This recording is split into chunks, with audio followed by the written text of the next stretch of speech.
Hello guys! So, we are group 2. And yung task assigned sa amin ay gumawa ng oil storage tank level monitoring system gamit ang ultrasonic sensor. Ginawa ang project na ito para makatulong sa automatic monitoring ng oil level sa loob ng storage tank. Ngayon, ito naman yung mga main parts ng project namin. Una, meron kaming Arduino Uno na nagsisilbing microcontroller ng project namin. Then, gumamit kami ng HC SRO4 ultrasonic sensor para masukat yung oil level sa loob ng tank. Meron din kami LCD display para makita agad yung oil level readings.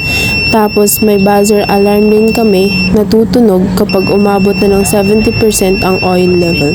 And lastly, gumamit kami ng pump motor at automatic valve para kontrolado yung paglipat ng oil from one container papunta sa isa.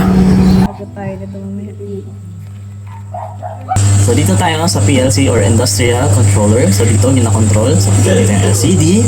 Yan, LCD. Ito yung ating buzzer. And then nakakonect siya sa ating wirings papunta sa ating ultrasonic. Okay? Para ma-sensor ito dito. Okay? So yun yung ating oil storage tank na ating pinapower ng ating power supply system. Makikita nyo, yan siya. 2 power banks. Okay? So yung power system natin nag-power up sa atin dito. Yan siya. Let's see that. Yeah. Yeah. Right. Yeah. Then lastly, meron naman tayo para dito.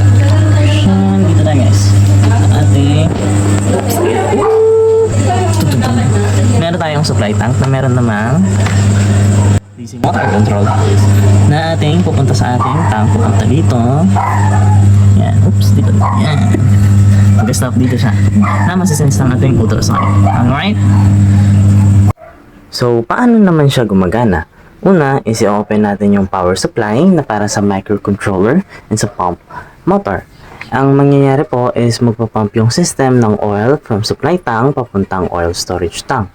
Habang nangyayari yon, tuloy-tuloy na chine-check ng ultrasonic sensor yung oil level gamit yung sound waves. So after nun, isasend ng sensor yung data sa Arduino. Tapos ipapakita naman sa LCD screen yung current oil level. Kapag umabot na sa 70% above yung laman ng tank, automatic tutunog yung ating buzzer alarm. Then kusa rin hihinto yung oil na lumalabas sa valve para maiwasan yung overflow. Wala na, di ba?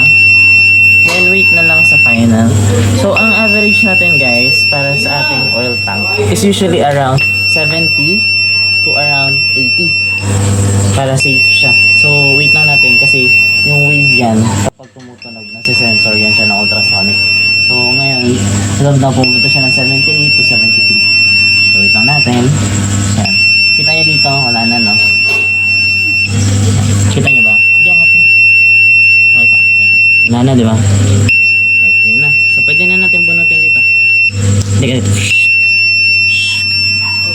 So meron din tayong option to transfer yung oil from oil storage tank pabalik sa supply tank. Oil level natin ay dahan-dahan na bumababa.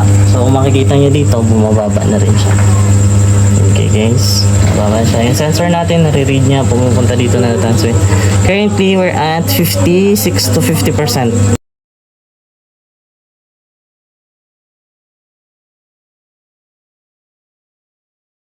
Alright. So, based sa testings namin, naging successful naman yung project.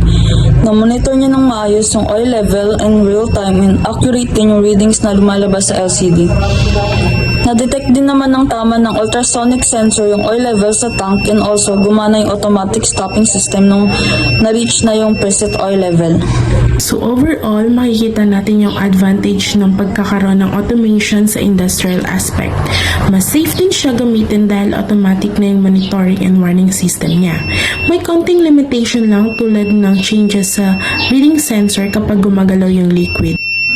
Overall, makakatulong ang automation and sensor para gawing mas simple, mas safe, at mas efficient ang oil storage tank monitoring. Thank you everyone!